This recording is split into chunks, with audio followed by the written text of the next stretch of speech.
Been working on more demos? No, I haven't even done them yet. Because I've been getting all loose in the streets. So, but I've got the template set up, and there's a pretty cool, like, program, you know what I mean? That you can just do your own drummer. So I started with some beats from Reason, but they were straight up. And so I Turn signal. what did I do? How did I sent it to Brian? He was like, have you played with the other drummer inside Logic? No. He's like, yeah, try that. Because he could tell, you know, it's just so stiff. Yeah. You know. Right. So here we are. Oh, we're live. We are. Okay. Good. Okay. Talking about getting our tonsils I thought out. maybe you were just rehearsing your mic holding skills for when we started recording this thing. Yeah. Better pick mine up, I guess. How did I do this again? Okay, right here. Yeah. Yeah. So I got the drum. I have the whole drum part down. And I've got the riff. Yeah, what do you call it? The sections mapped out. Okay. So I just need to record the guitars, and then I'll just try to put a vocal idea over the top. That'll be one. Yeah. Then there's the other one I played. I haven't got that one mapped out yet. So Cool. Episode 9. Is it 9? I think so. I don't know, man. I've lost track. So far in. I told you that I lost the one to the Motley, right? Yeah. I didn't have the audio. I was like, where is this? Then I started going back through and naming and dating, and then all of a sudden I see A. Yep. Then we started talking about it a little further into the episode. That's the thing is we're talking about other shit when we come in. So it's like, which one is this? Yeah. So yeah. So if we keep doing this, do you think it'll get to a point like, hey, episode 3,231? Yeah. You sure this wasn't? Are you sure it wasn't 33? 33? I thought we, yeah. Yeah. 3,000 episodes. What about that Petra episode we did? Petra? Weren't they like some Christian hard rock band? Yeah. Mass. Petra, man. I forgot about Lame. those guys. Yeah. They were no Striper. Who was? God, I loved Striper. I know. Which I kind of wore my shoes that are, you called my Striper shoes, but they, I was going to say actually that a blue. earlier. It's a little blue on the, Oh, the actual cloth is blue? Yeah. It's just dark in here. yeah. Well, and it's a dark blue. So, but you can tell because the sides where the black and yellow are. So it's kind of Cub Scout more than it is Striper, huh? I like my shoes like my sexual preference. Cub Scouts. Yeah, I can't even see those are blue. Yeah. They look black, like a faded black. Yeah. Yeah. Nice. Yeah. Ratt. Dude, one of my faves. I always remember that about you. You loved, You do? Rat, you loved Crosby, Dude, Warren. Too. Warren. I mean, yeah, that's the thing. Two really fucking cool guitar players. Yeah, complimenting each other so well. Yeah, because I mean, not being a guitar player, you do have better insight to this, but I thought those two were both really cool and unique and worked well together. Mm-hmm. Where you didn't usually see that in a band. Usually there was a guy who was the lead guy. Yeah. And the other guy was pretty much just rhythm. Yes. And Robin did a fair share of lead work, right? He did. I wouldn't even say probably not fair share. Maybe at the first. Okay. But then as became less. Yeah, Warren just was so. Yeah. Dude, Warren is just so unique and killer. Yeah. But they're because I think kind of the melodic together solos kind of faded right later. I don't remember hearing that many after. Yeah, I believe so. Once out of the cellar, I mean, when it got to Dancing Undercover, it was just straight. I don't know that for sure, but it sounds like Warren soloing.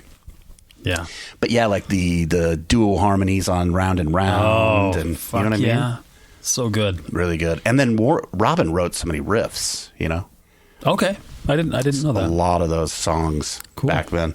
He was more of that straight up rocker, and Warren was more of the Way Cool Jr. type. Okay, bluesy type. Little slinky. Slip of the lip. Yeah. No. Yeah, slinky. There you go. Slinky. Yeah. I think as much as I can tell. Okay. And it was funny listening to the Rob or the Stephen Pearson doing the vocals. Stephen Piercy. Yeah. The story from Bow Hill, how they had to have him do it separately, and They kind of just No, I don't know that story. They just kind of got kind of weird about how they recorded the records back then. What did they have to do? Because I remember hearing the stories about Vince Neil from Tom Werman saying some days they'd only get 2 or 3 words recorded because Vince was just a fucking rack. Yeah. Well, yeah. What was Steve's And they couldn't deal? really get him through. Vince Neil, they couldn't really get him through each line, right? They had to sit there and almost tell him what to do, was the impression I got. Yeah. Steven, they had some, because his voice was weird on tape, don't you think? You know what's funny is I was thinking about that last night. When you think about, I kind of categorize singers into 2 groups. There are guys who are really great singers, really great voices. You know, guys like Paul Shortino. Yeah. Dude from Bo Nasty. Yeah. And then you have guys who are character voices. Yes. Who have style to their voice. They're not necessarily a great singer. I think of, guys like Piercy, right, for one. Yep. Michelangelos from Plexi. Yep. Another. A lot of those 80s bands. And I feel like when you had great guitarists like, Warren in your band, you'd have the singer with the killer voice. But you didn't. You had Piercy, who was the unique voice. And I thought that was a really interesting marriage that worked really fucking well. It's super sleazy. Yeah. What Steven was. His voice is definitely sleazy. Like, look, Tame Me Down from Faster Pussy. Yeah. Great singer? Not necessarily, but cool voice. Cool ideas. Vocal ideas. Yeah. And execution. Yeah. Like Piercy. Yep. So I think they had some weird effects on there and stuff because he... Okay. I mean, I've heard him in the later stuff, where he does it more dry, which it's pretty close. So, but did you notice a lot of the time they were just like back in there, like definitely with Invasion of Your Privacy, his vocals were buried in. They weren't so out front. Okay. You know what I mean? Yeah. I might now that you say that, I'm going to have to listen a little closer, but yeah. And it was it seemed affected out. And it might just been the wall of Bo's production. Yeah. And the guitar sound was pretty crazy on that record. I can't remember if they changed to Laney on that or what. I remember there was a story with Bo Hill on, what's his name's podcast? Full and Bloom or... Okay. One of them. Anyway, where he's talking about how Warren, when they came back to redo the record, he was out on the road and he kept buying all these Marshalls and all these different configurations. So they came back, and so he and his tech sat there and just went like a whole day blowing their ears out, trying different, because at a certain point playing loud sounds, you get old. You can't hear characters. You get ear fatigue, anymore. right? Ear fatigue. Yeah. So at least I can't say that for everybody. I'm not sure, but definitely I would think it does for me. You get ear fatigue. You're like, I just can't blast this at can't my tell fucking anymore. self. Yeah. I can't hear any different. Yeah. So, but then they ended up using like the same setup from the previous record. Yeah. That's what he said. Yeah. Well, But the guitars definitely sound different on Invasion. Yeah. More saturated. Yes. Like they're a lot cleaner riff-wise on Out of the Cellar. Yeah. But what a record, man. That came out in 84. So it's 14. And that Round and Round song, I was like, holy shit. Yeah. Rock radio around here was playing like Billy Squier, you know, that was on heavy rotation. I think Joan Jett, I Love Rock and Roll was around, you know what I mean? Right. So it's that type stuff. Sure. And they weren't playing Motley on the radio. Well, we didn't have any real rock radio up in Burley, so yeah, I wouldn't have. Really? Yeah, it was top 40. You didn't have the Snake.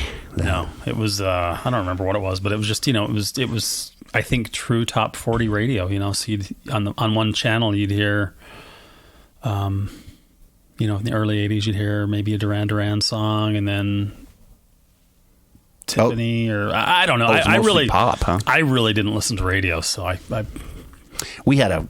But I remember you guys had K-Bear down here when I started coming down to Utah. Yeah, that was later. They played Ozzy, and they played all this shit. You would, the heavy stuff at the time. Yeah. So it's true. Yeah. So, and especially towards the end of the 80s, and they were playing, yeah, Babylon AD and those kind of weirder bands that you wouldn't think would make radio, right? Right. Yeah. Steelheart. Yeah. How did you discover Ratt? I heard Round and Round on the radio. Okay. I think All right. If I'm remembering that right. Or, I mean, I had a cousin at the time that lived out west, and he would go to the record store all the time, be buying records. Yeah. So he had his finger on the pulse of a lot of new stuff coming out. That's where I found Rough Cut Out from. Gotcha. And so, but man, I think at the time I was buying some of the rock magazines like Hit Parader and Circus. 'Cause they were all in 7-Eleven, right? Yeah, exactly. Or the grocery store. Grocery store, yeah. So right. I was kind of trying to follow what was going on, but there was still that whole lag back when it was magazines, So I don't remember if I saw Ratt in a magazine or if I finally saw the video for Round and Round. Oh, were you able to watch like a late night video or something? We didn't have MTV at my house, but I had a few friends that they had MTV, and so if I'd get to a friend's house, we'd watch stuff. And that's right, because MTV was what, 80, 83, 82, somewhere in there, 82, 83, I want to say, but I don't know, because we didn't have cable at my house. I didn't have it either. Yeah, so we're talking about horse and buggy right now. But my friend did, and so I'd go over there, and I'd want to watch MTV constantly. Yeah, but he was always like, "Come on, man, let's." You know what I mean? He wasn't into it as I was. Yeah, because they were going to play "Photograph" from Def Leppard. Sure, you know what I mean? I remember seeing some old Twisted Sister. You just kept waiting, going, something cool, right? So that would have been, 84. Yeah. It was a little later, if I remember right, though. Yeah, I remember when I bought the Ratt cassette out of the cellar because I went to Phase 4 Music there in Burley, and the kid who his dad owned the store, he worked in the store, and he had this long badass mullet. So I wanted to seem kind of cool. So I wanted to buy the Ratt, but I wanted to get something a little edgier too. So I got the Iron Maiden. That would have been, was that Power Slave? Same era as Out of the Cellar. Out of the Cellar. Yeah, well, I think Power Slave was 85. So Peace of Mind was 83. Right. Do you remember the cover? It's been long enough. I want to say, let's say it was Peace of. You think it's Power Slave or Peace of Mind? I think it was. No, it wasn't. I know it wasn't Peace of Mind. So I want to. It was, and Power Slave followed that, right? Yeah. It must have been Power Slave. So maybe I was a little late to the party. Maybe I wasn't getting this until 85. Yeah. Which that could be. But I remember buying both. If I remember right, but continue. Yeah, look up. So I remember buying both because I wanted to look like a cool guy, someone to buy the Iron Maiden. Yeah, I'm into Maiden too. Cassette as well. I fucking barely listened to Maiden, man. I got that Ratt, put that in. That thing did not come out of the player for so long. Just because it was such a... it's one of those records where there wasn't a song I didn't like. That is a top to bottom record. Fantastic record. Every single song. I always hate the term, perfect album, but it's like, man, that might be a perfect album. Yeah, it's tough to say perfect album, but I just look at it as though, can I listen to it from number one to the end? Yeah, and I never fast forwarded on that one. Because there's a lot of albums that we're going to skip this song. Yeah. That's been the interesting getting back into vinyl too. Throwing a record on, it's like, ooh, normally I'd skip this song. Yeah, but now I've got to sit through it, right? Yeah, so kind of funny. Oh no, you're right. Power Slave's 84. Okay, all right. I thought it was 85. So that would have made sense. Yeah. Okay. Good. Glad I looked at that because I was kind of convinced it was 85, but it wasn't. Yeah. So I didn't play that Maiden cassette hardly ever. Well, man, I had a long time with Maiden. We're not to jump over to Maiden, right? But this is what we do. When I was buying cassettes, I got Maiden Japan. Okay, I loved that, man, because it was that still with Di'Anno. Yeah, probably Clive Burr as well. The bass player drums would shoot me in the face, but. Man, it had a punkier aspect. It was more like hardcore punk mixed with this kind of new wave of British heavy metal. Okay. Really cool. Yeah. Whereas Dickinson brought the operatic, more power metal feel to it. And the history lessons. Yes. Which I think that's actually kind of cool. It's great. But it just never really spoke to me. No, so I liked Number of the Beast. I thought it was cool. We used to watch this program called Night Flight. Okay, yeah. And it would come on at late at night, and they would play the Dockin' Into the Fire video, Wasp, you know what I mean? Yeah. Ratt, and Cool. Iron Maiden. So there was an interesting time back then because the division between metal bands as well. Like heavy metalers, posers didn't like glam guys. Right. You know what I mean? So there was like, But my point was that stuff was a little, by the time I got to Power Slave, so I was out pretty much until later revisiting, but still my favorite Maiden is the Diano stuff. Gotcha. Cool. But you're right, same time. Okay, so that was the time frame was correct. Yeah, so I was in Ratt. I loved Ratt, and that was probably about the same time I was listening to Motley's Shout at the Devil was 83. Yeah. Which I was a little late to Motley Crue, but it was but Ratt kind of took over. I liked them more than I liked Motley. Yeah. I thought Motley looked a little cooler. Motley looked at least during the Shout era. Yeah. But Ratt had skills. Yeah. I thought. And people love to shit on Bobby Blotzer because he sounds like he's truly a douchebag. But I thought he was a fucking killer drummer. He is really good. Yeah. A lot of really cool. Chris said that when he worked with tasty little things he would do, little licks. Really good. He had an interesting way he approached rhythm. Yeah. Definitely. Yeah. Yep. Very cool. Yep. And how about Wanted Man rips right out of the gate, right? Yeah. That video, so cool. Definitely. Them on the horses, dude. Right. I'm into that shit. This is a bar? It's no bar, man. This is a saloon. I love it. Yeah. In fact, I think I have the DVD over there. That's cool. But anyway, You're in Trouble kicks in. Yeah. Right? Yeah. Those jungle sounds. Woo! Ah! What the fuck? I love that. Right? Whose idea was that? Bo's, probably. Yeah, it wasn't thematic to the song or the content, but it just started. Took you on a journey, though, didn't it? Shoot. Maybe it was because of the bass and drum thing they did somehow, Tribal, jungle-y thing, right? Because everybody's not schooled academic musicians at this point. Right. They're party kids that want to be in a band, get some girls, and so they don't really. You can't reach from the right thematics. Nobody's theater kids either, right? Yeah. Study of no. So they put weird things in that sound like close to what might be. Yeah. So, and After You're in Trouble was Round and Round, right? No. Yes. Pull it up, dude. You know what's funny? As much as I love that album, I'm kind of drawing blanks on it for some reason. So I'm over here talking how much I love it, and I can't even remember the song. Yeah, it's Out of the Cellar. Wanted Man. Yeah, Round and Round's 3. Okay. Which is the single, which still just came back for another cycle through the Geico deal. Exactly. That was funny video. You know what's funny is talking to people that I've been telling about the podcast, because first of all, everyone's like, well, where can I hear it? Oh, yeah. And I'm like, well, we haven't launched yet, yada, yada. Every week, who are you talking about this week? And, usually when I give names, you get varied responses. But everyone, when I said Ratt, everyone's like, I love Ratt. Yes, they've had a resurgence. Yeah.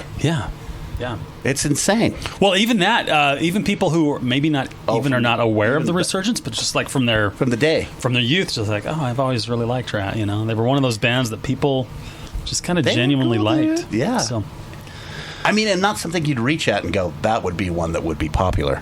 Right. It's kind of like, really? Yeah. All right. Okay, In Your Direction. Dude, In Your Direction. I love that. Yeah. She Wants Money. Rocker. It was a rocker. We're rockers, guys. We like this, right? We're doing the HJ dance. HJ dance. Lack of Communication. Yeah. Back for More, big hit. Great song, man. Ripping lead in that. Holy shit. Yeah. Morning After's killer. Yep. I'm Insane's one of my faves. Good song. I think Robin wrote that one. That riff is so dope. Yeah. Scene of the Crime, killer. Great way to close it out. You notice how they had those kind of songs that were towards the end? It's almost like a Van Halen type. Like Scene of the Crime has this vibe. I don't know if I'm going to be able to explain this without sounding insane. Let's see. Invasion. Dangerous but worth the risk. Kind of had that. Yeah. I don't know how to explain it. Yeah. Yeah. I hear what you're saying, though. Yeah. Loving a Simple Rhyme. Record. It's almost like Simple Rhyme on the end of the Van Halen record. Okay. Fair Warning. Yeah. Okay. Is that right? Or it's unfair or on women and children? Anyway. But, yeah, that one. And then Invasion was 85. Okay. Yeah. So what did you think when Invasion came out? First of all, I loved the cover. Fucking hot girl wearing her panties. A lot of bands. Invasion of Your Privacy. It's actually a Peeping Tom cover. It is. Huh? It's a Kinda, right? The window's open, right? Girl's changing. Some dude's lurking out there, homage probably. to stalking. Homage, yeah. But, dudes in these types of bands were doing that kind of shit back then. Like, I don't know what the hell. It's not like they were being criminal about it. They just, I don't know, just ideas. Didn't Ratt say they were land pirates or something like that? Does that sound familiar? Land pirates? Yeah. Did they? For some reason, I see that back of the album cover right there now, and I remember thinking land pirates. I know they were getting the fashion rock. They were fashion rock. Is that what it was? I believe so. Fashion, because it wasn't fashion metal, right? It was fashion rock. We're Ratt and roll. That's what Robin said. Ratt and roll makes sense, though. That's a good play. Yeah, it is a good play. Crucier is always looking so evil. Dude, his dance nice moves. guy. His dance moves. Oh yeah, that's worth the price of admission alone. It really is. When they got him back in the band in the later years, more recently. Yeah. I still go to Metal Sludge. Yeah. And there are threads about that guy, and their little fucking gifs of his moves. Just, no way, dude! really? It's fucking great. I'll have to go back. Good entertainment, I haven't man. been in there in a while. Go to the message boards, man. It's hilarious. Trolls just putting up stuff. Yeah, tons of it. Yeah. Yeah, Invasion, I liked it, but to me, it wasn't as perfect a record as Out of the Cellar. There were some killer songs on it, though. I mean, like You're in Love. The first single was Lay It Down, right? Yep. Killer. Cool video with the little kid at the birthday party, right? Okay, Stephen, blow out the candles. Wait, don't forget to make a wish. So, yeah. Oh, dude, Give It All. See, Never Use Love, I was like, it's okay. Never Use Love's not so good. Yeah, like, look how they're strategically placed. You're in Love, fantastic. Never Use Love, Lay It Down, oh my God. Give It All, Closer to My Heart. I liked Give It All. You did get like that? Yeah. Between the Eyes, I love. Closer to My Heart, I'm having trouble remembering. Was that almost balladish? Ballady. Okay, yeah. I liked it. Between the Eyes. Loved Between the Eyes. Yeah, What You Give Is What You Get, I loved. Really loved that. Got Me on the Line. Yeah, it's like, yeah. It's kind of a throwback to that old rocker stuff. Yeah. You Should Know By Now. Was good. The big old. Dun, dun. Yeah. Little swing to it, right? You should know by now. Yeah, I like that. Dangerous, but worth the risk. Good. Yeah, fantastic. Good song. Yeah. So that one had what, 3 or 4 that were like, just okay. Yeah, which is not bad. Man. Which anymore, I classify that as a great record. Absolutely. Because standards have dropped. Just in my opinion. Yeah, plummeted. Plummeted, right. But I did, when I got the record, it was a lot denser. You know what I mean? Yeah. So and it sounded a lot different, like you said. Sounded different. Did you say that before we started the podcast, or was that? No, it was on. Probably. Yeah. We were talking about tonsillectomies earlier, weren't we? Yes. I'm getting all confused. Against tonsils. Tonsillectomies. Which I need, by the way. So same. Okay, so here we come to a... Dancing Undercover. A pivotal point. Is this the pivotal point, or is it more later? I love this record. I didn't love it. Yeah, I know. You'd said that. Yeah. Because when we were exchanging vinyl, you were like, I don't really care about that one. Yeah. And I really dug this record. It dried back up again. I like the guitars, not so distorted. Okay. You know what I mean? Yeah. But I loved, Slip of the Lip, really. And when I found out Warren, that's his kind of. Okay. I was like, I'm just not really for that one. You know what I mean? See, I like off this one. Initially, I didn't like Dance, but I've grown to like it. Yeah. One Good Lover, didn't really care about. Drive Me Crazy, didn't care about. Slip of the Lip, I really liked that one. Did you? Okay. Body Talk, I was like, Loved it. Looking for Love. I don't even remember what Looking for Love sounds like. I'm thinking of the riff for 7th Avenue, so I'm thinking. Which I thought 7th Avenue was decent. I liked It Doesn't Matter. And then Take a Chance and Enough is Enough. I was like, So to me, this record, I was pretty let down. See, and I really love this record. That's cool. This is also another record. TT is holding an unopened copy. Compact disc. Yeah, we got to get that video going. Here I go again. Broken record. They remastered this company called Rock Candy that's out of the UK, I believe. So this is the remastered. And I've read that some of the releases haven't been that great. Okay. But I don't know if you noticed, but a lot of that old stuff, you throw it on your iPod, or here's Grandpa talking, or your Spotify. And it's quiet. It's really quiet. Really low. They haven't. Yeah. There's been no heavy remasters because of, I think maybe lack of interest or whatever. Mm-hmm. So these guys, I wanted to get those first 3 Ratt records. Cool. So you got all 3? Well, I don't have Invasion yet, but I do have out of the cellar. That's Rock Candy, man. And they add a little bit extra, and then some of the. No, I had that poster on my wall as a kid. I've still got that poster. That's killer. It's in my Invasion. We're looking at the picture on the back of Out of the Cellar. Anybody that knows Ratt would know that photo right away. Yeah, because I think it was on the record as well, right? Probably. Again, I had the cassette, so This is really cheap. This is do you know those original album series they do? No. This was, I swear, like $15. What? And it's all 5 records? Yeah. Holy shit. I swear it's like $15 because nobody buys CDs anymore. Yeah, that's true. You know what I mean? Yeah. So you can get, but this has got all 5. So cool. At least I'd get that and this was before I got that one. So now I just noticed when I was over there by your monitor that Dancing Undercover came out in '86. Yes. So only a year later. Yeah. Heavy cycles from those bands. I think we've talked about this before. Yeah, but usually it was a couple of years, it seemed like. I know it was with Motley. 83, 85, 87, 89. Yeah. At least through the 80s. But, to go new album the next year, that's pretty quick. That's a pretty quick turnaround. That's true because they were huge. They were touring a lot, it seemed like. Who was like, God. Oh, it was That Metal Show. Have you ever seen that with the Eddie Trunk? I've watched a little bit with you. He had Blotz on there. When they had Night Ranger on. Yeah. And Corey Taylor. Hey, that's a really cohesive pairing. Yeah, man. I get it. Night Ranger and Slipknot. That's those guys could tour. Anyway, Blotz was on, and then Trunk was talking about how popular those guys were, but you couldn't really tell or something the way he said it. Okay. Ratt was huge.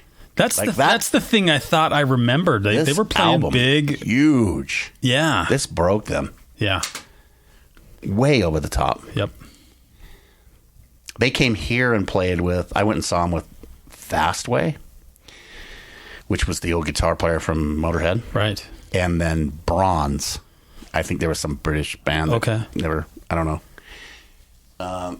And we caught those guys. Oh, Fastway had to cancel because something happened, so it went to Ratt. It was super reverbed out. It was in the Salt Palace. Okay. So, yeah. I never saw Ratt until the 90s. Oh, I never had a chance to see him. So. Yeah, that's the only time I believe they came through was that. Yeah. Okay. But, man, they were so huge in Japan. But they, those times. But anyway, they had them cycling. Like, they'd have them out for 12 months touring. Yeah. You know what I mean? Yeah. And then back. Get into that the record studio, get a record. Yeah. Put it out. Back on the road. Yeah. So, yeah, but I don't know the actual reason for that. Like you said, I noticed that as well. There's always at least 2 years. Yep. Year of touring and some writing. And yeah. A little downtime. Mm-hmm.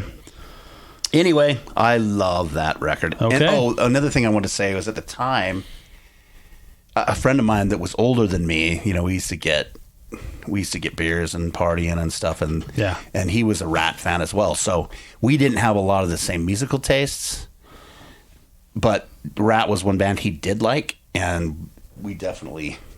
Well, that's the thing, even people who necessarily didn't like or listen to hard rock, like Ratt. It's Steph. She likes Ratt. I was asking her. She doesn't mind Ratt. Oh, and she doesn't really like that type of music at all. She didn't like that type of music, but she's like, yeah, I didn't mind Ratt. It's so weird. Yeah, because it doesn't sound like an accessible sound to me. So I love that. Yeah, that's an anomaly. But they wrote some great songs, and you know, they really once did. we read through the track list for Dancing Undercover, I have to give it a little more credit than I think I initially was, because there were more songs on there that I thought were pretty good than I remember. So yeah, so I just have to bump them up a notch or two. Bump them up a notch. That's but you know, you say that about, you know, like Steph or and I say that about other people, but Yeah. I think about Steven's weird vocals and, you know, and his approach and just how non-singy it is. But it is singy, you know? And they had such rock riffs. I don't know. I love Great rock riffs, cool voice. Cool voice. I mean, for this genre, they were probably one of the coolest. Yeah, for sure. But there's so many. I'll say that about another band later. Right. But you said that about Ratt. Well, you know. them too. So this, I remember this came out, Reach for the Sky. Okay. Oh, we didn't talk about their EP. Oh, shit. All You right. know, which is funny, because when I was in 10th grade, my friends who played guitars and bass and shit, they put together a band. And I wanted to be in a band with them. But Yeah. I didn't play anything. I mean, I was starting to play drums a little bit, but, you know, I didn't have a drum set. And the kid who played drums, Russ, was really good. But they didn't have a singer, so I decided I'd be the singer. And we did You Think You're Tough at the talent show. For your high school? Yeah. Yeah. Yeah. Did you guys do it pretty good? Dude, it's, you know, now Russ Miller would have done great on the drum. He was a great drummer, and Jason was a good guitar player, and I think Rob was fine on bass, and Mike was fine on rhythm guitar, but I was not a good singer. Oh, you did the vocals. I did the vocals. But I was just thinking in my head as you were talking that is what a great song to play for like a new band. Yeah. Just because the riff Pretty simple. Yeah.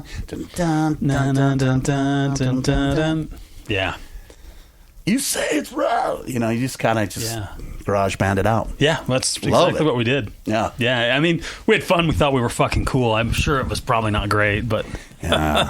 I remember those days too. the guitar player, Jason, an old friend of mine, he wanted to play a TNT song. Oh, what? Can you imagine trying to sing that dude's vocals? No, Tony Harnell? Pass. That's one of those guys that we were talking about. where he's right, The right. actual singer, Yeah, real talent. vocalist, Yeah. studied or whatever. I mean, I think he is.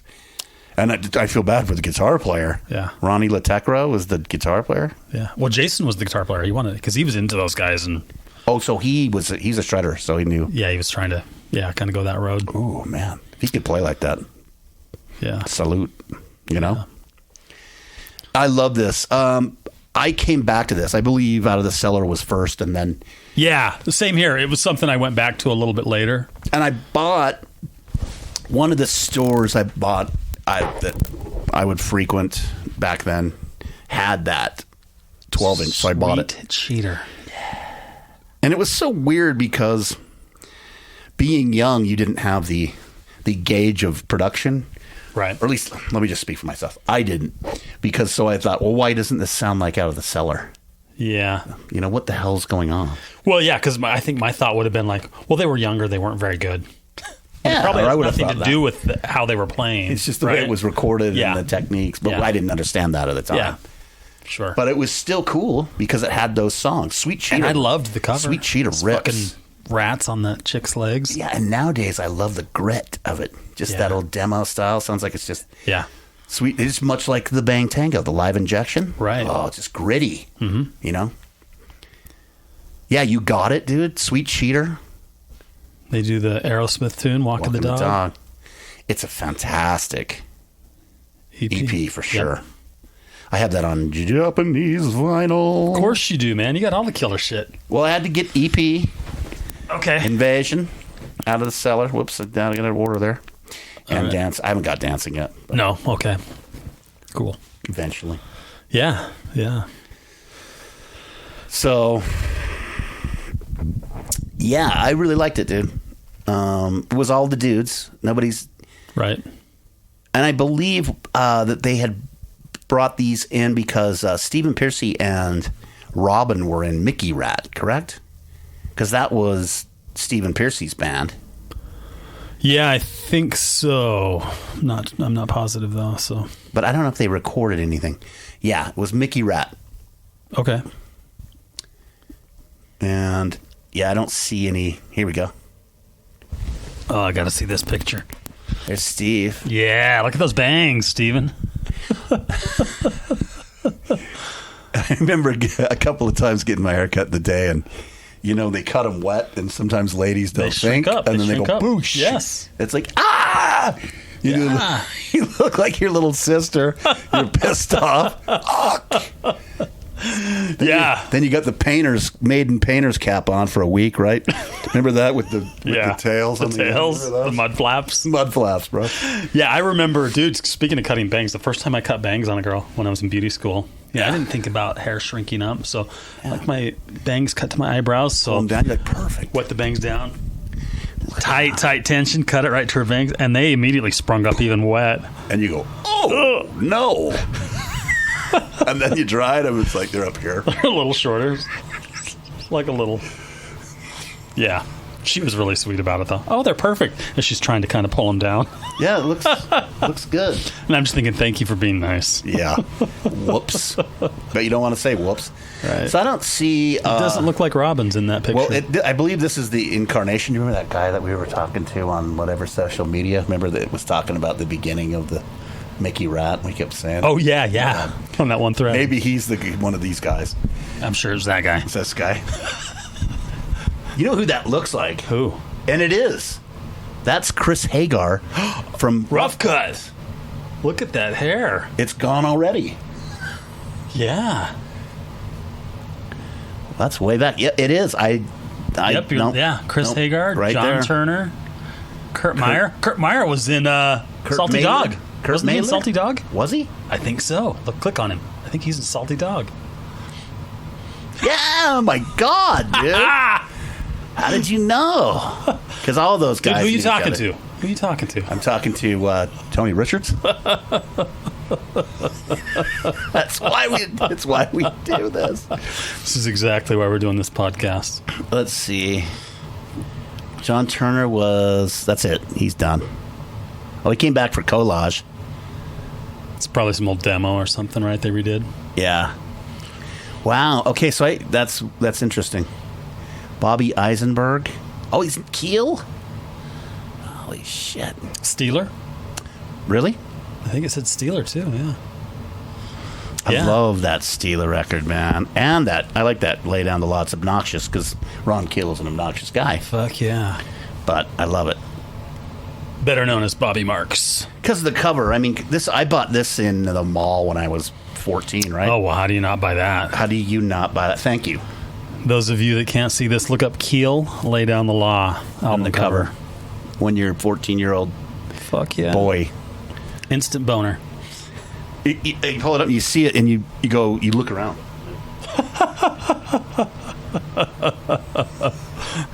But look at those dudes. Yeah. So I looked at this because that's the only way. I think we've said this on here before, that the only way you know that you're going to like the music is if you see Keel proudly abuses Nady wireless microphones, Charvel Jackson guitars. Oh yeah, there you go.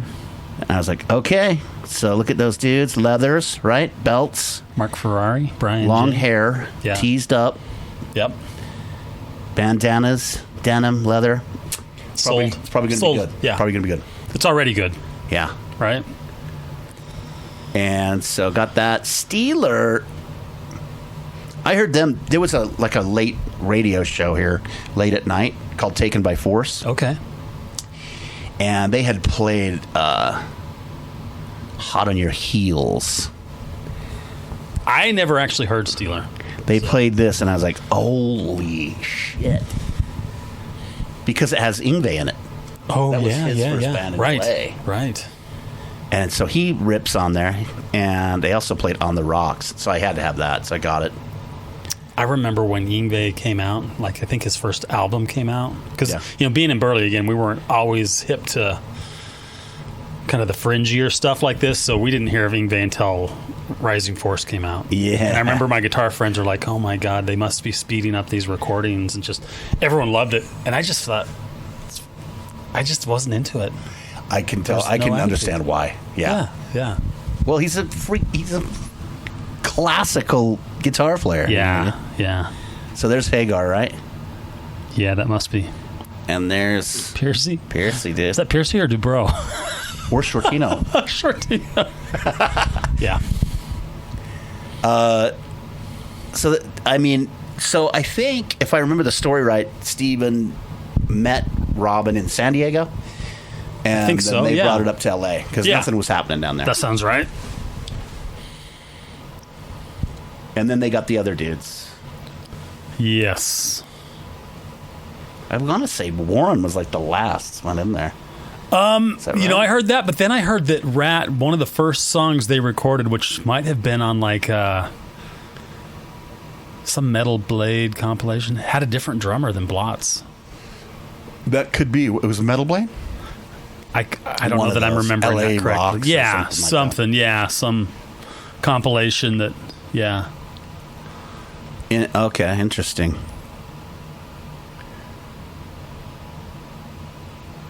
Rat Madness and, yes. Oh, whoa, City to City?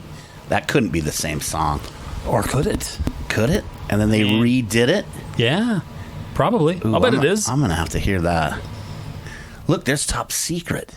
Ah. Look at all these old ones. Oh, I'm going to have to go check this out. Because Top Secret was on Detonator, right? Yeah. Maybe. Yep, last song. Okay. Rip and Riff. I wondered why that was so good, because Detonator definitely. That was, you know, let's go back to Reach for the Sky. Reach first. Yeah.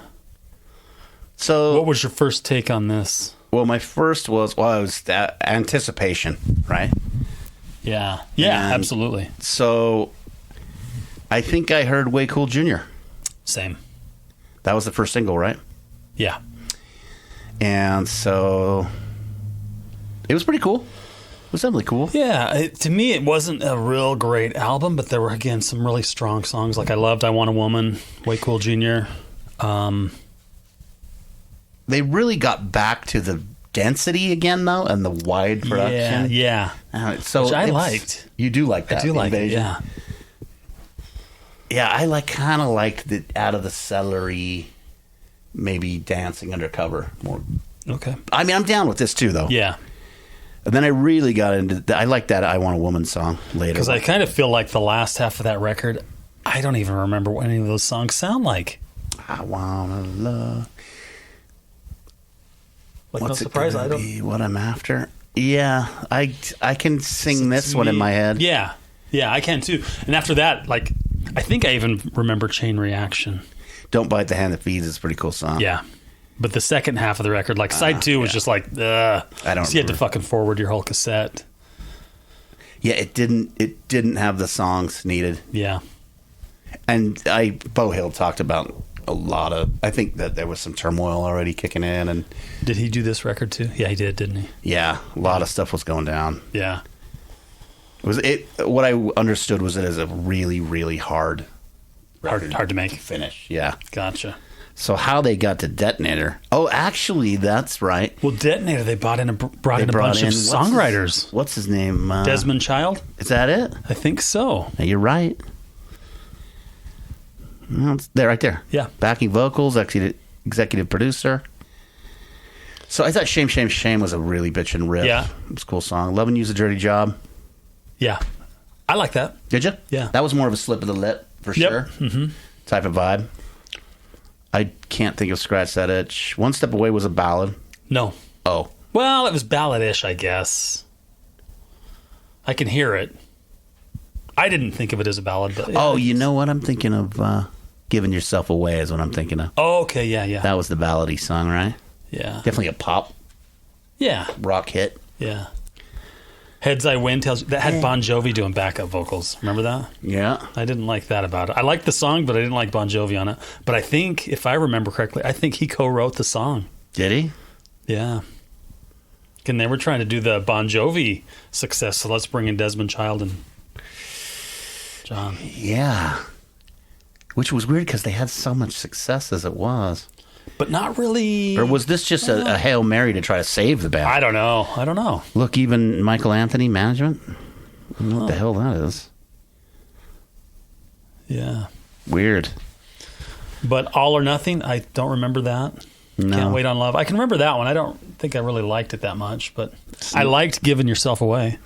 Yeah, that was a decent tune. And I don't remember Top Secret. Top Secret was a cool song. You said that's probably the Killer coolest song on there, yeah. Okay, I'll have to go back to it. Kind of a cool band pick. Probably Bobby's best hair, right? It's a great mullet on Bobby. Bull mullet, the bullet.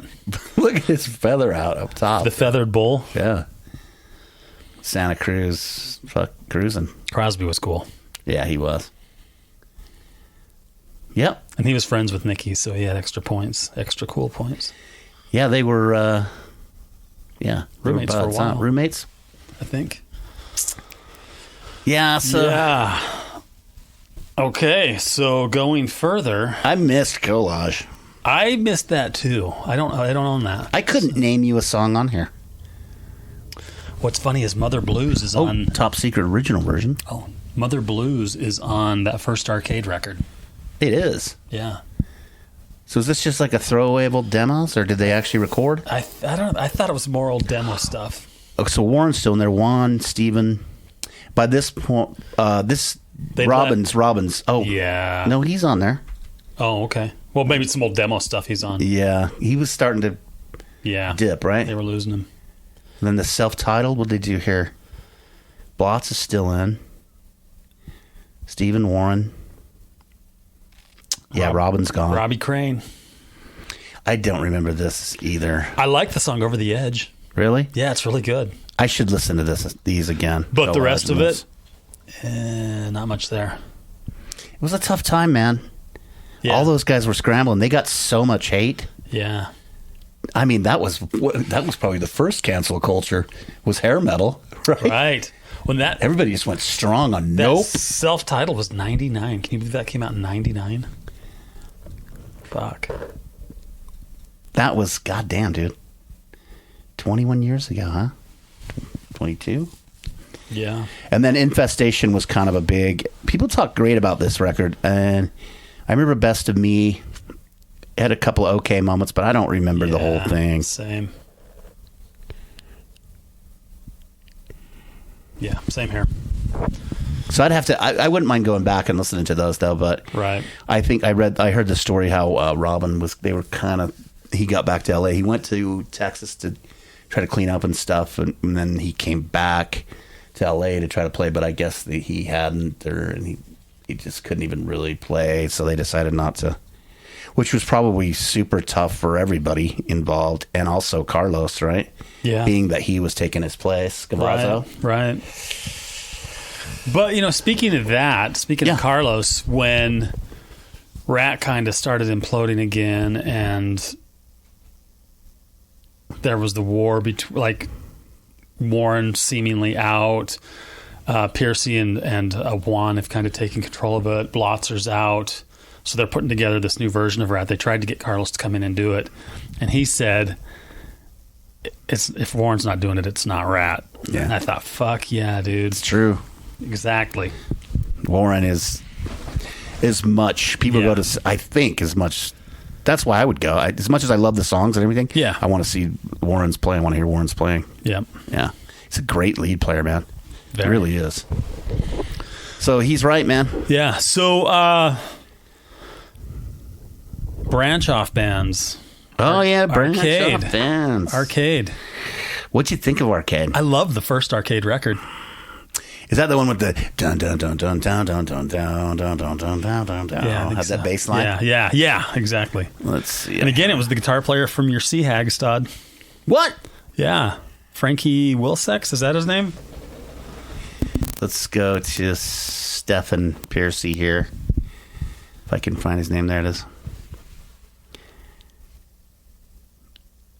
Oh, nope. Up here. Let's see. Arcade. Yeah. Okay, so this one. 92. Dancing with the Angels. And what's the dude's name again?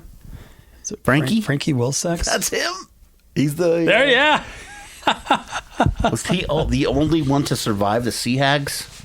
I don't know. I'm not sure. Because the other dudes... Yeah. One dude's in this died, I want to say, from the Sea Hags. One dude died pretty early on. And they were a wreck, man. Well, remember what I was reading. D-Train talking about him, just saying that, yeah. Yeah. What a wreck. What a kick-ass record they made, though. Yeah. So, yeah, that first Arcade record I loved. It doesn't say that he... It doesn't say he played with Sea Hags. No, it doesn't. Well... Are you going to look up the Sea Hags? Yeah, I'll do it. Heavy Metal Tangents with TT and Desi. Dancing with the Angels. What was that song called? Nothing to Lose? Dun, dun, dun, dun, dun, dun, dun, dun. No, that was Dancing with the Angels where you're thinking that bass line, I think. It is? Yeah. Okay. Yeah. I remember it. I don't remember the whole thing as a whole, but I do. That looks like him right there. That's him. So why doesn't it say? Because he looked like Joe Perry. You know what? His name might have been different. Oh. Wilsey. He's Wilsey on one album and Will Sex on the other. Do you think that was them being cheeky? Frankie Will Sex. Is it really? Is it that? Yeah. Yeah, that's... That is funny, dude. Yeah, because here it lists him as both Sea Hags and Arcade.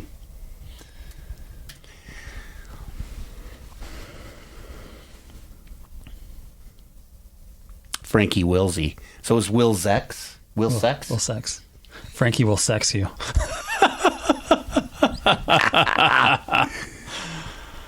And that's him right there. Yeah. And that's the dude that died? I don't know who died. I've seen him. I wanted to say it was the drummer. I think that's the singer right there. That is the singer. I want to say it was the drummer that died, but I don't know that I remember right correctly. Ron Yoakum, yeah. Because he even has, he has another band further. Okay. He's done music later. I've seen some of it.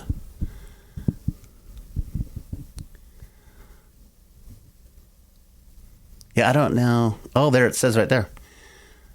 For Will Sex. Changing his name to Will Sex and joining Arcade. Okay. Good. Be a good guy to have. Yeah. This A2, love the artwork. Can't remember.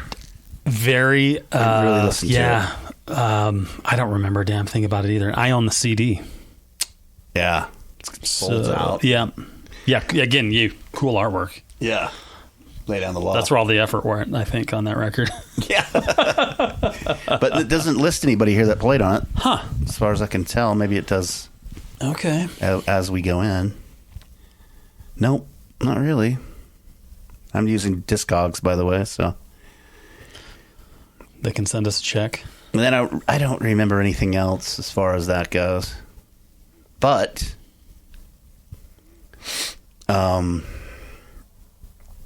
I listened to this a little bit. View to a Thrill? What is that? Just his last Solo record, record? 2018. Okay. It's not bad. It's got some minutes on it. Who does he have in his lineup? Has he got like a rotating lineup of musicians, or does he have like a core group of guys? I'm not sure who's in there. It might be just like Ratt is, where it's got the guys coming in. I hate to say that I just don't know what their past bands or their pedigrees are. So, do you remember one of Piercy's side projects? It was kind of almost an industrial thing called Vertex. Yeah, I have that. Okay, I think I have it on CD as well. Do you? I didn't really listen to it too much. I didn't either. I like the for some idea. reason. Yeah, same here. So it's like, oh, Stephen Piercy's doing much like when Tame Me Down did a little bit more industrial type stuff. He's getting into it. Right. I thought, oh, that's a cool idea. Oh, here it is, Vertex. Amazing artwork. I don't know if you... Sorry to anybody that did that. That was on some Echo 7 level. Sorry to anybody else that is offended by that. Or not. Vicious Delight. Do you remember them? I remember the name, but I don't think I ever heard it. I don't think I did either. I mean, I'm aware of all these, but as far as I could tell you about listening to them, I mean, they look pretty new metal-y, Yeah. grungy-y, Right. but who knows? Oh, wait. Tony Marcus, Danny Gill, Rick, I don't know any of that. Danny Gill, did he play in Hurricane Alice? Did he? Yeah, he did. Ah! Jeez, dude, well done. Yeah. Tony Richards, man. Because you look at him, and that guy doesn't look like any Hurricane Alice I've ever seen. I'm not in that picture, no.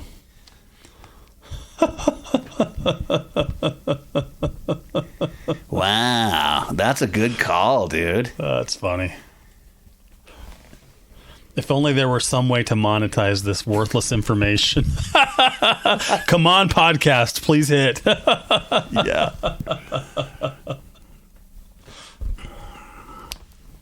Wow. So Piercy's really the only one who did like did other projects. I know that Blotzer was on that Contraband record, but that interesting pairing, right? Like it was very interesting, but it felt very kind of thrown together and didn't really seem to have any cohesive feel behind it. I don't even know who wrote the songs. We had like Richard Black from Shark Island and Tracy Guns from LA Guns, right? The bass player from Vixen, Cher Patterson, yeah, and Michael Schenker.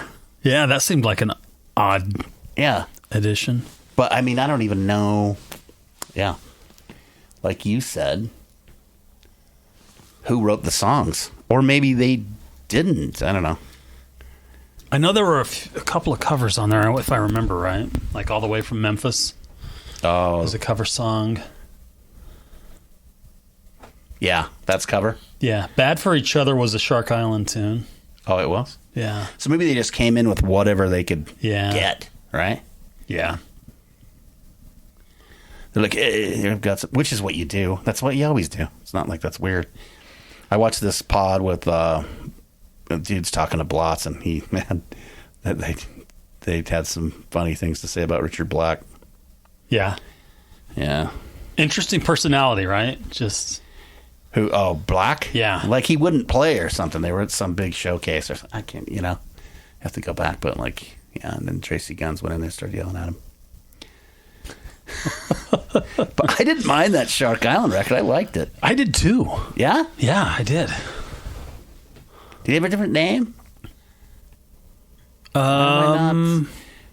Seeing Shark Island. Can you search Shark Island? Oh, there it is. Law of the Order. That's the only one I've heard. Yeah. Oh, there it is. Richard Blake. Oh, whose then name was Rick Cerny. Gotcha.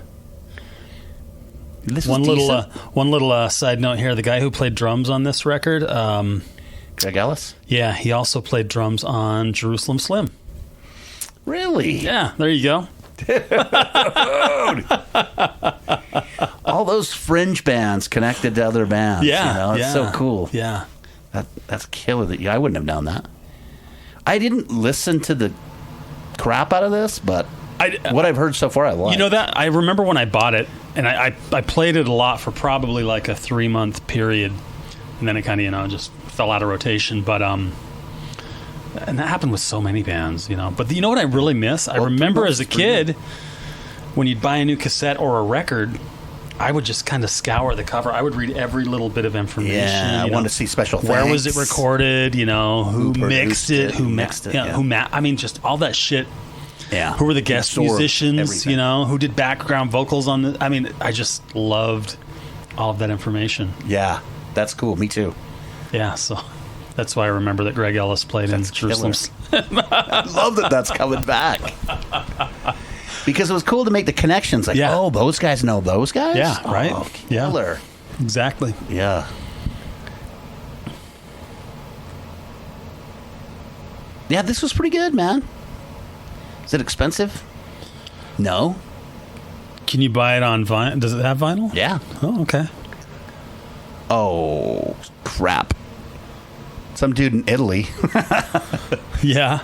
How much? It's only 16 euros, but he wants 30 euros to ship it. So you're at right. $55. And then there's some dude in the States, for $100.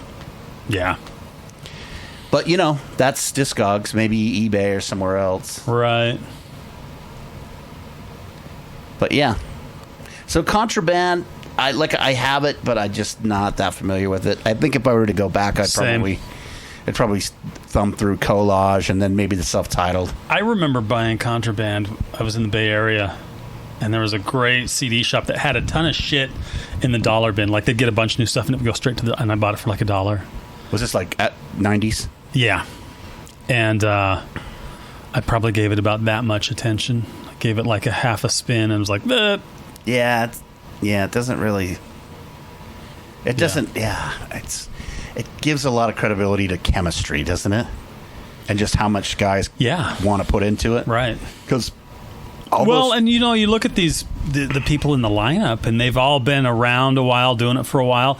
I just don't think there's any vitality, Yeah. I think a good record requires some sort of vitality from the people who are making the music, and writing. And just, Yeah, they're all just standing around like, what are we going to do? Yeah, they were trying to... Felt like a cash grab, right? Hopefully, which they probably didn't make any money. No. Cash loss. That's the other word they like to call it. Yeah. But it was probably some dude's producer's idea. Yeah. I don't even know if they were friends or not. Probably. They had to have known each other, right? I remember reading something a long time ago, and I get the impression that they weren't all real... No, they didn't really have any connection, so... I think that somebody had told that story. It might have been Blotz. Saying that they had... Yeah, that's probably what it was. They all had the same... a lot of them had the same manager. Okay. So, that's how they got together. Gotcha. But if I'm speaking wrongly, then... So Warren never did anything else. Didn't Warren play with both Dio and Whitesnake for a little time? No. No? Nope. I know. I'm not to say he recorded with them, but just live. Like did some live stuff. I shouldn't have said no so fast. I don't remember. Did he? I want to say he did. You've got a pretty good memory for a lot of stuff. So I'm going to go ahead and retract that. No, let me just pull it out of the microphone here. And I'll throw it in the garbage. We actually did any editing, right? Yeah. No, but I think he did. I think he did a tour with Whitesnake, and I think he did a little touring with Dio. Okay. Maybe he did, man. Click on his name. Okay. Let's see if it gives us any more information here.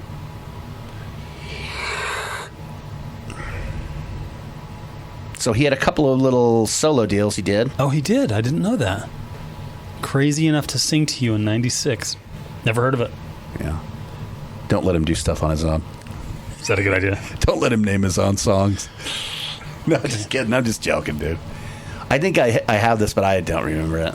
Okay. Look, he had Bob Daisley and Zappa, Dweezil playing on it, not Frank. I don't know who Joe Travers is, do you? I've heard the name, but I can't place where. It's Pat's brother. Armand Sabah. Tony Franklin. Tommy Aldridge. Tommy Aldridge, Whitesnake connection there, right? Oh, maybe. So maybe let's just do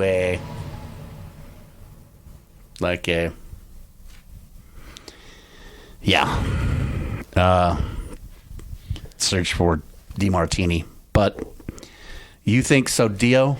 You think he played for Dio and Whitesnake? Yes. Briefly. I think it was brief for both bands. But, and again, I could very well be wrong about that. I doubt it. Oh, yeah, I think you're right. Look at this. Ronnie James Dio explains why Warren DeMartini wasn't a fit. Okay. When was this? Oh, 2003. Oh, I wish he would have done that. Would have been fun. Or even I'd even go see a show. I would too. You know. Wow. Yeah, I shouldn't have said no to that. So this is 2003. Warren replaces Doug Aldrich. Okay. Wow. Because Aldrich went and played with Whitesnake for a bit, right? Yeah. Well, maybe Warren followed him again. Maybe.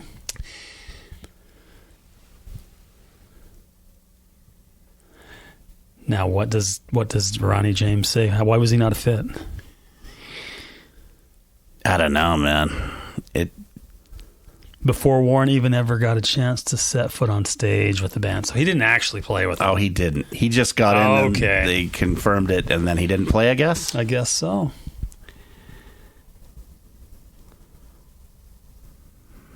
With Warren, I think he was always kind of what would have been on the razor's edge thinking, well, is this working? I don't know. Confusing. Let's check this White Snake thing. Yeah,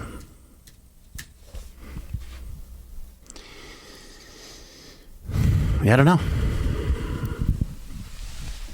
He did, huh? Was a touring guitarist for Whitesnake. There's some video of him. Oh, wow. It might have made Whitesnake cool. 94? Wow, really? That's weird. Yeah, I had no clue. Tourography? I don't even know. With Dokken? What in the fuck? I think in the early days. Okay. So before Ratt, maybe? Yeah. Because Blotz played with Dokken, right? Oh, yeah, that's who I'm thinking of. I wasn't thinking of Warren. Okay. I'd never seen any of this. I've never even heard the Dio connection. I'd never seen the, Yeah. The Warren. Well, the Warren with Dio thing, I remember that was a Blabbermouth article you're reading, and I've been regularly going to Blabbermouth. So this would have been 1994. Well, So Vi was probably out. Maybe Vandenberg's still in the band. Who's that? I don't know. That's Vandenberg. Okay, yeah. Is that Sarza?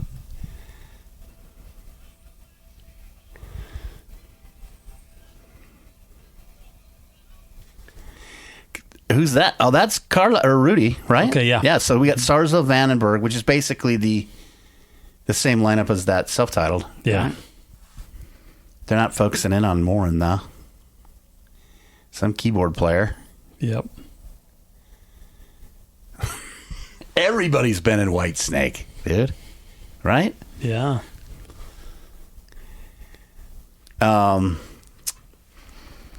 Because it was Vivian Campbell for that self-titled.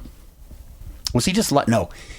Self-titled was still John Sykes. Sykes recorded it, and then Sykes was out, and he brought in Campbell and Sarzo. Vandenberg. Was Aldridge playing on there too? Recording? I don't recall. I think it was no. If I remember, I want to say no, but all those guys were video guys. Yeah.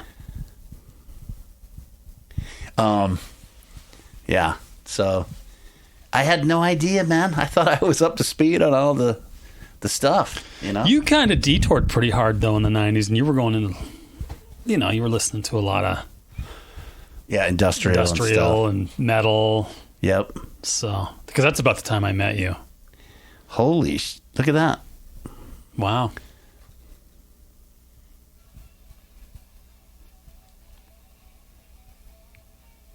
Wonder who the drummer is.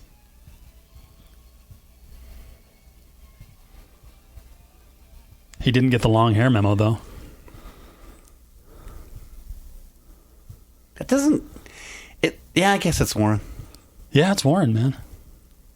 Wow. The long hair memo, yeah. Glenn Sobel. Right. Or what's that other dude that played with Skid Row that you cut his hair? Oh, Phil Varone. Phil Varone. Yeah. Interesting, brother. You brought some new information that I was not aware of. Delivering the goods. Delivering the gods. Yeah. So okay. So Warren did have a little outside operation going on. Crosby didn't do anything else. Juan Crucier didn't do anything of note. Not that I ever... Juan had a band for a while after Ratt, but nothing that ever did anything. He did, right? But they weren't in the main... Yeah, I don't think they got signed or anything like that. So Yeah, so that would have been post Detonator and before Collage. So yeah, he wasn't doing anything. Okay. Because Detonator was 90. So 94, he was probably just not doing anything. Hanging at the house, right? Yeah, and Vi was out, I guess. Yeah. Right, so. Yeah. Yeah, I had no idea. That's cool. Chris Hagar was in Mickey Ratt. So he's been around a long time. Yeah, he has. I should have saw those guys when they came in to town. Rough cut? Yeah, just to hear the deals. I didn't do it. That would have been fun. We didn't want to start the drop the ball conversation on shows we should have seen. Right? Yeah, because the list is getting long. Yes, it is. Yeah. Oh, they'll be back. Right. Yeah, well, they're together now, then. Because you got to know there's no money to be made there. So it's just like a little, let's do this for fun. And well, that was before I thought of one-offs. Yeah. I thought, well, if they're back together, they're working and they're going to, no. Then you realize, no, that people just do one-offs. Oh, all right. Okay. Yeah. Anyway, what do you think, man? Did we cover Ratt? I think we pretty well covered it. Yeah, man. Yeah, and we might maybe do a Ratt too if we think of anything we haven't. I'm sure we could tangent on it. We always could tangent or think up more stuff we didn't talk about. Yeah, yeah. Anyway. All right, man. Episode, did I say 9? I think you said 9, yeah. All right. And we're out. We're going to call it.